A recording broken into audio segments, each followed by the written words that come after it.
اچھا خان صاحب، یہ جو پہلی بات آپ نے فرمائی ہے کہ خدا کی ایک اسکیم ہے، ابتلا، آزمائش، امتحان کا ایک قانون ہے جس کا ایک نتیجہ ہے جو دنیا کے اندر لوگوں کے جبر کی صورت میں، ظلم کی صورت میں، ارادے اختیار کے سوء استعمال کی صورت میں سامنے آتا ہے۔ کوئی شخص یہ تو کہہ سکتا ہے نا کہ جی اللہ تعالیٰ کا یہ عمل ہے، لیکن اللہ اپنی کتاب میں خود اس عمل کی ناپسندیدگی کا اظہار کر رہے ہیں، بلکہ وہ لوگ جو اس طرح کا ظلم، جبر، عدوان، تسلط قائم کرتے ہیں ان کے بارے میں اپنے عتاب، اپنے عذاب اور اپنے ابدی جہنم کی نوید سنا رہے ہیں ان کو۔ تو یہ مقدمہ تو پھر بہت کمزور ہو جاتا ہے نا کہ جو لوگ مذہب پر یا خدا پر اعتراض کر رہے ہوتے ہیں کہ خدا اذیت پسند ہے، آپ نے اس کے اقدام کی تو توجیہ کر دی، لیکن خود خدا اس عمل کی کیا کہیں اپنی کتاب میں تحسین کر رہا ہے، وہ تو اس کے خلاف کھڑا ہوا ہے پوری کتاب کے اندر۔ پوری کتاب اصل میں اسی کی مذمت کر رہی ہے، وہ یہ بتا رہی ہے کہ تمہیں جو مہلت دی گئی ہے اس کو صحیح استعمال کرو۔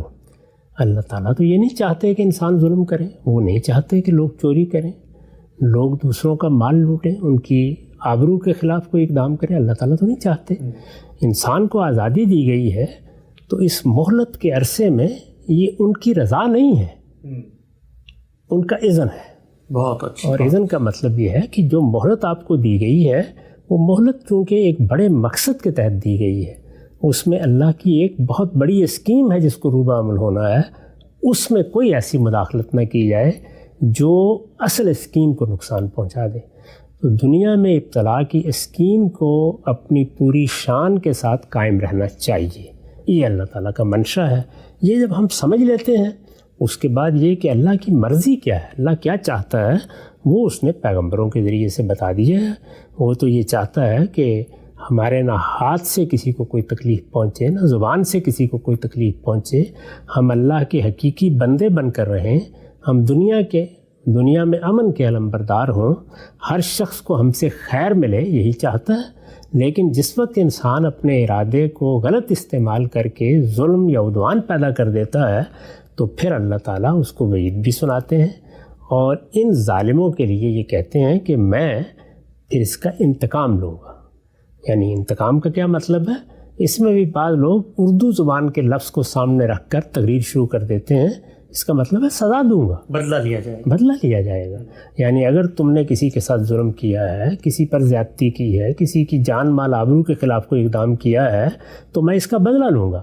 اس وقت بھی صورتحال یہ ہے کہ دنیا میں انفرادی سطح پر دیکھیں تو لوگوں کے ایک دوسرے پر ظلم گنے نہیں جاتے، پھر ظلم صرف بلا واسطہ ہی نہیں ہوتے، وہ بالواسطہ بھی ہوتے ہیں۔ ہمارے اقدامات کے نتیجے میں ظلم پیدا ہوتا ہے، ہماری معاشی سرگرمیوں کے نتیجے میں ظلم پیدا ہوتا ہے، ہم جس طرح سے حکومتیں قائم کرتے ہیں اس سے ظلم پیدا ہوتا ہے، ہم جس طرح سے اپنے تفوق کی جبلت کا اظہار کرتے ہیں اس سے ظلم پیدا ہوتا ہے۔ تو بالواسطہ بھی ہوتا ہے، بلا واسطہ بھی ہوتا ہے۔ اس سب کو اللہ تعالیٰ عدالت میں کھڑا کریں گے، اور وہ کہتے ہیں کہ پھر میں ان مظلوموں کی طرف سے بدلہ لوں گا۔ یعنی اللہ ذو انتقام ہے، وہ انتقام لیں گے، لیکن کن کی طرف سے؟ ان مظلوموں کی طرف سے، یعنی جنہوں نے یہاں دنیا میں ظلم سہا اور ان کو دنیا کی کوئی عدالت انصاف نہیں دے سکی۔ اس وقت دنیا میں بہت اچھی حکومتیں بھی قائم ہوئی ہیں، اور کوئی شبہ نہیں ہے کہ انسان نے حکومتوں کے نظم میں ترقی کی ہے۔ اس سب کے باوجود کیا ظلم مٹ گیا ہے؟ کیا عدوان کا خاتمہ ہو گیا ہے؟ آپ اسی وقت دیکھ لیں کہ مہذب ترین حکومتیں بھی کس طرح خاموش ہو جاتی ہیں جب ان کے مفادات کے مطابق کوئی معاملہ ہو رہا ہوتا ہے، اس میں نسل کشی ہوتی رہے، اس میں لوگ مرتے رہیں، اس میں بچے مرتے رہیں، سب خاموشی کے ساتھ بیٹھے ہوتے ہیں۔ اگر آپ پوچھیں کہ اس خاموشی کی وجہ کیا ہے تو ظاہر ہے کہ وہ سیاسی حکمت عملی کے سوا کچھ نہیں ہوتی۔ یعنی ان کے اپنے مقاصد جب مجروح ہوتے ہیں تو پھر ان کا رویہ اور ہوتا ہے، اور وہ مقاصد پورے ہو رہے ہوں تو ان کا رویہ بالکل اور ہوتا ہے۔ تو یہ سب کیوں ہوتا ہے؟ اس لیے کہ انسان کو جس وقت مہلت ملتی ہے تو خواہ وہ فرد ہو، خواہ وہ جماعت ہو، خواہ وہ کوئی قوم ہو، وہ اپنے تفوق کی جبلت کے تقاضوں کے لحاظ سے عمل کرتا ہے، اپنی برتری کو قائم رکھنا چاہتا ہے۔ یہ برتری جب قائم رکھنے کی جدوجہد کی جاتی ہے تو اس کے نتیجے میں قومی سطح پر، عالمی سطح پر ظلم پیدا ہوتا ہے۔ ہم نے اس موجودہ زمانے میں کیا جنگیں نہیں دیکھی؟ کیا ہم نے انسانوں کو انسانوں پر ظلم کرتے نہیں دیکھا؟ ہم نے بستیوں کو تباہ ہوتے نہیں دیکھا؟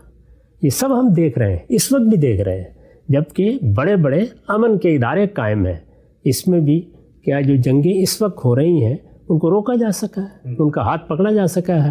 اس میں کیا ایک ایک فرد اور ایک ایک اقدام کے بارے میں ہم طے کرنے کی پوزیشن میں ہیں کہ کون ظالم ہے؟ تو ان ظالموں کو کیفر کردار تک پہنچانے کے لیے اللہ ہی ہے جو اپنا فیصلہ سنائے گا. تو اللہ تعالیٰ نے اسی بنیاد پر یہ کہا ہے کہ میں تمہارا بدلہ لوں گا، یعنی مظلوموں کو تسلی دی ہے، وہ لوگ جن پر ظلم ہوتا ہے ان کو تسلی دی ہے، جن کے حقوق تلف ہوتے ہیں ان کو تسلی دی ہے. اس نے اگر یہ آزمائش برپا کی ہے تو یہ تو بڑا ظلم، آخری درجے کا ظلم ہو جاتا کہ لوگ یہاں ظلم کا شکار ہوتے اور پھر کوئی ان کو پوچھنے والا نہ ہوتا. تو اگر اللہ یہاں مداخلت کرے جس طرح کے لوگ کہتے ہیں تو اس کے بارے میں تو لوگ بہت بے تاب ہیں. وہ کہتا ہے کہ میں مہلت کے اس سارے عرصے کے گزرنے کے بعد مداخلت ہی نہیں کروں گا، اپنی عدالت میں بلا لوں گا اور پھر میں ایک ایک جرم کا بدلہ لوں گا. تو اس موقع کے اوپر لوگ کہتے ہیں کہ یہ تو بڑا انتقام لینے والا خدا بن گیا ہے. وہ اگر انتقام لینے والا نہ ہو تو پھر میرے تو زندگی ختم ہو گئی، اس لیے کہ ظلم ہے، عدوان ہے، مصیبتیں ہیں، تکلیفیں ہیں. انسان دنیا میں جن مراحل سے گزر رہا ہے اس میں جزا اور سزا سب سے بڑی چیز ہے. اور اگر آپ دنیا کو دیکھیں تو سارا نظام کس چیز پر استوار ہے؟ ریوارڈ اور پنشمنٹ پہ، یعنی جزا و سزا پر استوار ہے. دنیا میں کوئی حکومت، کوئی ضابطہ، کوئی ادارہ نہیں جو اس قانون سے مستثنا ہو. عدالتیں اسی کو نافذ کرنے کے لیے بیٹھی ہوئی ہیں. تو جزا و سزا انسان کی فطرت کا ظہور ہے. جہاں پر ارادہ و اختیار ہوگا وہاں اس کا سوء استعمال ہوگا، جہاں اس کا سوء استعمال ہوگا وہاں جزا و سزا کو لازم کرنا پڑے گا.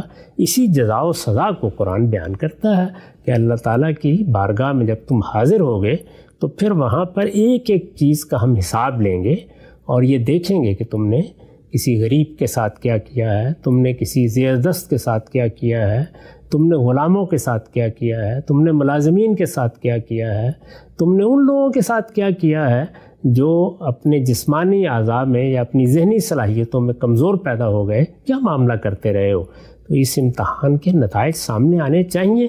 اگر یہ سامنے نہ آئے تو پھر تو دنیا میں ہر چیز اٹھ جائے گی، یعنی میرے لیے تو تاریکی ہے. اس کے بعد اگر انسان غور کرے تو اللہ تعالیٰ کے انتقام کو اگر آپ نکال دیں تو کچھ بھی باقی نہیں رہے گا. نقطہ بالکل واضح ہو گیا.